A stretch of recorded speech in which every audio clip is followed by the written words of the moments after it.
bàyyi nañ ñu ngi xool luñ jot a def waaye si lu ñu foree ci way bëy ba ñu owee autorité bi lenn la wax mooy vote yi nga xam ne jot nañ koo njëkk a def dañ koy comptabiliser ndaxte ñooñu voté nañ ba ñibbi seen kër waaye lu si des maanaam juróomi centre bureau de vote autant pour moi yi nga xam ne ñu ngi nekk Aynou Mady jamono ji dañoo bloqué son vote ndaxte ay bulletins yu bàyyeekoo Bargny lañ ñemeeku foofu ak ay bulletins yu bàyyeekoo commune yu Kër Massar Nord lañ fa indi maanaam bulletin.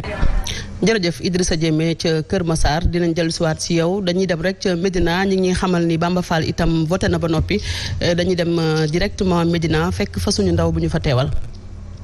De garder la sérénité, de permettre à tout un chacun de s'exprimer librement, qu'en fin de journée, on puisse connaître le vainqueur. Et après avoir connu le vainqueur aussi, que tout le monde soit serein. La Médina n'a pas besoin de violence. La Médina a besoin d'une très forte stabilité vu sa position géographique. Donc je remercie tout le monde. li may tënk ci wolof rek mooy maa ngi sant yàlla bu baax a baax di sant waa Médina di gërëm waa Médina ndaxte dugg naa ci sant yi gis naa ni ñu ma teeroo di am yaakaar ni bu ngoonee aussi ñëpp yëg ni am nañu victoire bu sedd guy te lépp ànd ak dal may ñaawlu violence yi fi jot a am ndax sagalul Médina sagalul Sénégal yaakaar naa li may ñaan sax mooy njiitu réew mi na xalaat nan la ñuy éviter désormais affaire gros bras fexe service état bi muy police ba ci ASP yi ñu def comme Europe wala Amérique rek ku soxlaati force de l'ordre wala force de sécurité nga dem fay ñu jox la ay nit ñu encadré la mais problème yi am yëpp force gros bras yeeg ñeneen ñoo ko indi ak nervi yi kon maa ngi ñaan li nga xam ne soo ba léegi maa ngi daw violence bi maa ngi éviter lu bëree bëri maa ngi dalal sama ay nit maa leen tëj sax ci ay kër kon maa ngi bëgg journée bi continuer noonu bu ñu sentir benn violence may ñaan tamit yeneen liste yi ni ma def ba téye samay nit ne ko ku nekk def téye ay nitam parce que Médina loolu xaju fi bu ngoonee tamit lu yàlla def ñu xam ne loolu la yàlla bëgg ndax boo nekkee ci dëkk gënoo fi juddu ndax koo fee jàng yàlla teral la yaakaar naa ni yëpp ko du dul jaadu kon bu dogalee da nga koy nangu kon nañu nangu dogalu yàlla lu mënti doon Médina dal ku gañ kenn ci félicité ko maa ngi gërëm ñëpp di sant ñëpp wasalaam jërëjëf.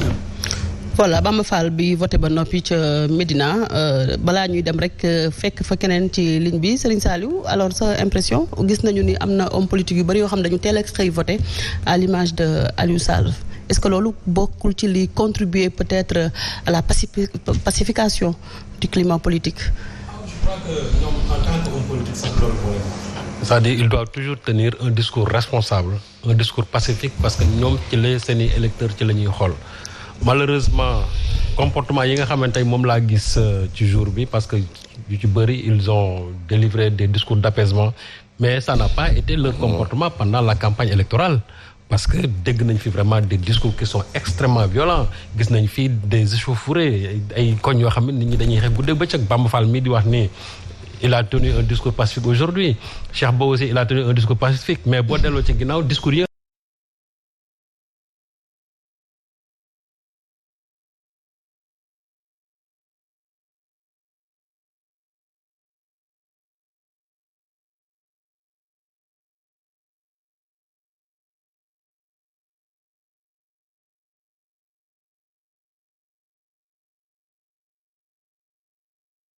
chaque jour bu ñu la waxee Médina rek c'est pour dire que il y a des échauffourées entre les partisans de Bamba Fall et les partisans de Cheikh Ba.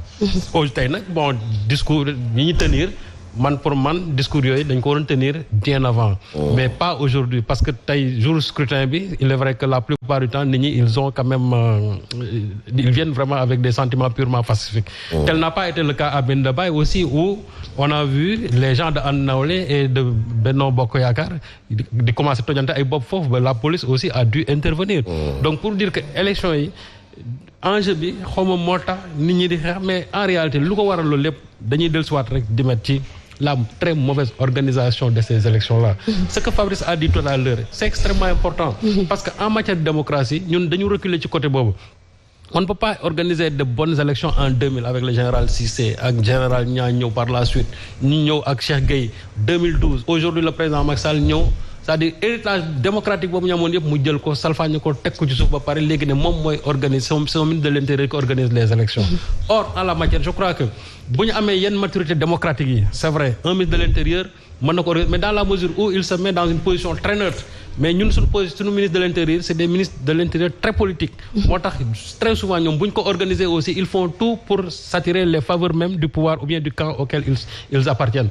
léegi nag loolu lu ko doon waral mooy il y a un consensus qui était là Macky a rompu le consensus parce que consensus bi moo di lan mooy indi un ministre de l'intérieur neutre boo xamante ne nii vraiment étiquette wuñ ko fenn et je crois que loolu moo mën a sax gën a apaiser les tensions entre les acteurs politiques. mais soo ñëwee nag yow nga indi sa ministre de l'intérieur il n'a aucune expérience en matière électorale gis nga ni ñuy organiser élections yi dara baaxu ci depuis le début jusqu'à aujourd'hui dara baaxu ci et ça risque de continuer nag jusqu'à la fin même de la clôture des bureaux et des centres de vote. te loolu il faut le mettre à l'actif de l'actuel ministre de l'Intérieur qui n'a aucune expérience en matière d'organisation électorale. D'accord. Fabrice, la violence a pris le dessus sur l'offre programmatique malgré l'appel du QDIS aujourd'hui. Qu'est-ce que cela vous inspire? Mais vraiment c'est désolant. Et il faut aussi dire que tout le monde est responsable parce que cette situation-là, en principe, force doit rester à la loi. Force doit rester à la loi. C'est juste une élection. Les gens viennent pour dire je vais changer le monde en paradis. Je veux changer votre quotidien. Demain, vous serez à côté de Dieu. D'autres disent non, moi je vais emmener Dieu sur terre. Mais laissez les électeurs écouter. Et d'ailleurs, moi ça m'étonne. J'ai un problème. Vous voulez être maire de Mbadakhoune ou bien de, je sais pas. Mais pourquoi aller à Mbadakhoune avec des gros bras? Pour faire quoi? Tout à fait. Mais à quoi ça sert? Si déjà d'entrée de jeu, vous barricadez. Mais à quoi ça sert? Quel est le problème? Bon, j'ai posé cette question à un candidat. Il me dit non, durant les élections locales, il y a des gens qui viennent pour vous jeter des ronds là. Donc, bon, bref, ça c'est un peu exotique. Donc, il faut prévoir ça. Mais je crois non, il faut pas négliger aussi parce que aussi, tu sais, on a nos réalités. Mais tu veux être maire de Boki-Djaoui ou bien de, je sais pas, de Tamba ou bien de Agnam. Mais pourquoi aller là-bas avec des gros bras? Mais le maire, c'est le maire. C'est à l'image un peu... Bon, c'est vrai que je ne vais pas citer un maire qui est tout le temps dans le marché en train de discuter avec des gens. Mais il doit être accessible. Si le maire n'est pas accessible, mais ça ne sert à rien. Donc la violence, elle ne s'explique pas. Nullement. Franchement, nullement. Merci Fabrice. Dañuy dem delluwaat ci terrain bi fekk fa Rokhaya Toga Faye. Rokhaya maa ngi lay nuyu fan nga nekk jamono ji.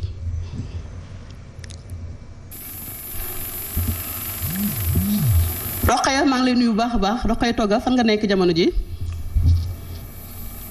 Toga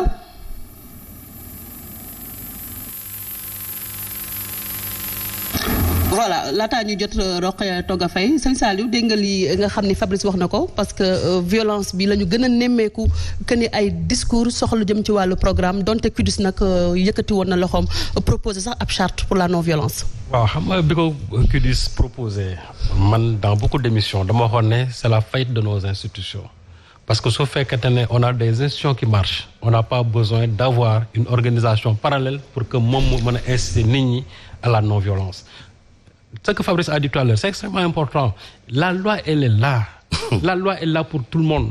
Moi, je crois que quand tu as la loi, tu gères les institutions. Le président de la République, c'est-à-dire à un niveau vraiment supra, c'est lui qui doit assurer la sécurité de tout ce qui est élection dans ce pays. Mais su fekkente ne moom si boppam il reçoit les gens du QDIS ba pare ne day signer charte bi nee naa loolu moom ba mu ko defee il a reconnu que moom ces institutions ne marchent pas parce que quand les lois de la République marchent quand on a une